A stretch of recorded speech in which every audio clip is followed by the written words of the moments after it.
guys, I Trackmaster914, aka Josh Lee, and I'm here with the playoff race review of Texas. Now, this race started right off the bat here. The race was, well, for a Texas race, it was great. Believe it or not, this is the first playoff race this year that I've watched, like, from the start. Usually I don't really see a start of the races, I just get into it, like, within, like, maybe a quarter of way into the race. But it could mainly because of time and whatever. But I saw, like, I was able to watch, like, the first two stages and a bit of stage 3, but then I had a little obligation afterwards. I did record it, and I saw the rest of it. The race was amazing. Let's go through it step by step, though. So, stage 1, yeah, obviously, Bubba Wallace got on pole and led, I think the first stage was 80 laps. He led, like, 60 of them around there. I think, I don't remember, like, yeah. I remember something happened, there was a few cautions, like, cautions started bringing cautions near the end of stage 1, and some guys stayed out, and pit cycles are out of whack. It is what it is. Bubba Wallace still got some stage points out of it, so, yeah. And then at some point, stage 2, I forgot what happened. Oh, at some point Kyle Busch crashed out, and I think that was before the end of stage 1, actually. I think. Or the end of stage 2. Wow, I can't remember. But anyway, so that's how that stage ended. I forgot who won that stage. I think it was Reddick. But anyways, and the thing about Bubba Wallace, despite, like, he finished top 10 at the end of the stage again, but it's a shame that he just did not have the speed to, like, win a stage. It was weird, despite leading all those laps. Like, and then again, in stage 2, there was a pit cycle where, in order to, like, they changed 2 tires, which gained them a lot of positions on one of the restarts. But in the long run, it just didn't pan out, and Bubba wound up finishing 10th in stage 2. Stage 3. So, the end of this race. This is where things get murky, because sorry about that.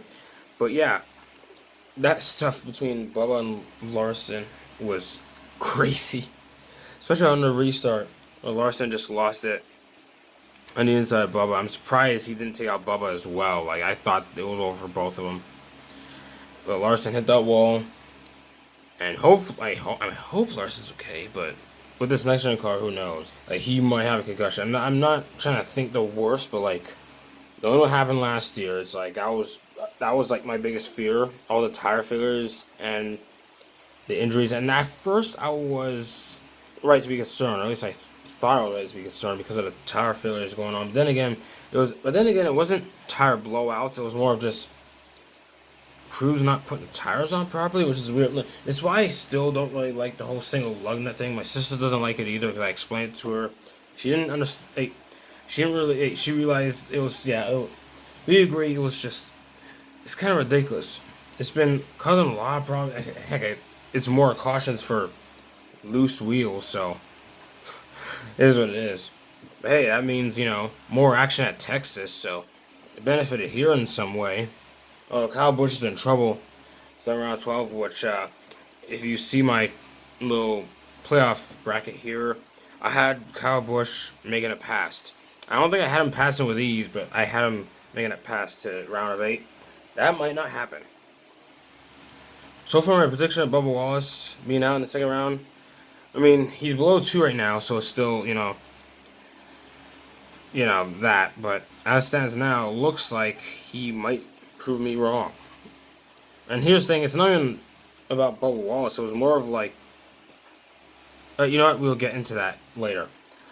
Yeah, the end of the race, Larson wiped out.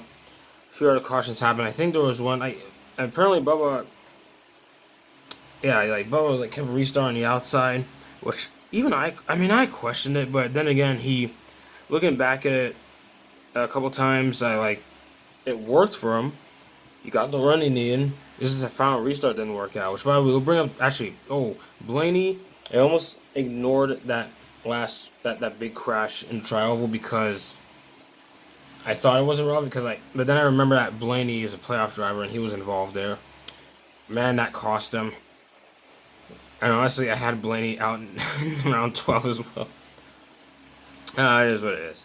We don't know, like, we don't know what happened at Dega. I think Blaney's won there before, so who knows, you know? I could be wrong. Same for Bubba and Reddick. And Bell, well, he's doing good this time. So he's rebound. Jeez, am I so wrong about Bell? Anyways, final restart. He went down Briscoe. No, he passed Briscoe on the outside. Oh, they were stuck. He was stuck side by side with Briscoe because Byron pushed Briscoe. Briscoe eventually just couldn't catch, but like, Bubba got the run exiting turn 2. And Byron just went zooming past both of them. And, like, this is what it is. Bubba's saying he choked. I mean, kind of, but, like, to be fair, if the outside lane was working the first 2 times, you know, try again, you know, who knows. I mean, the inside proved to not be that.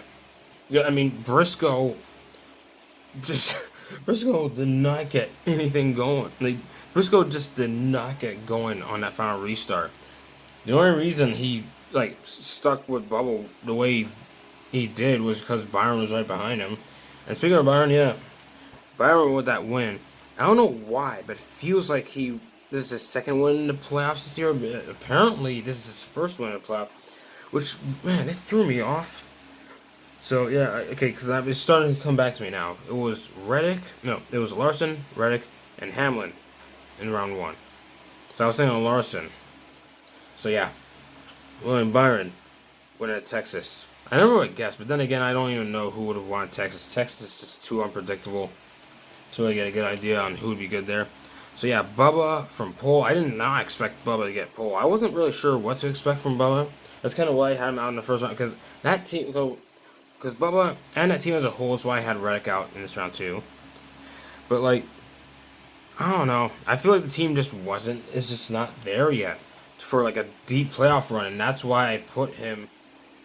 That's why I put him as far back as I. That's kind of why I put him there. But it is what it is, and anyway. Congrats to William Byron on that win. He didn't lead that many laps. In fact, I think, did he lead any laps before that last lap? I don't remember. I have to look back at the stats. Man, a bit tired. Doing this late. Yeah, it is what it is. Like, the race itself, overall, giving it a rating, 6 out of 10. I thought I was going to give it a 4 because, you know, Texas races tend to be bad. But that race was fine. It was fine. It is what it is. Solid 6 out of 10. So, not much to this review, guys. It is what it is, because I don't know. Not much to say about it, even though I felt like I had plenty to say about this race, but I didn't really realize, I guess I'm just, maybe it's because I'm tired. But, yeah. Byron won. On to the next round. So, he's a lock. Bubba, he's 2 points out. But, you know, despite that, it was a good run today. He tends to be good at Talladega, so we'll see what happens. And he's not good at road courses. In fact, that's why I had him out in the second round, because the team problems and all that. I wasn't sure what he did at Texas, or how he would do at Texas. Talladega is not a guaranteed lock, despite Bubba's history. And, well, he's not good at road courses, and the Roval was the last race of that round. So, yeah. I don't know. Like, who knows what will happen? But anyway. So, solid 6 out of 10 there. Quite the race, I say so myself. I think that's about it for me. Yeah, that's it from here.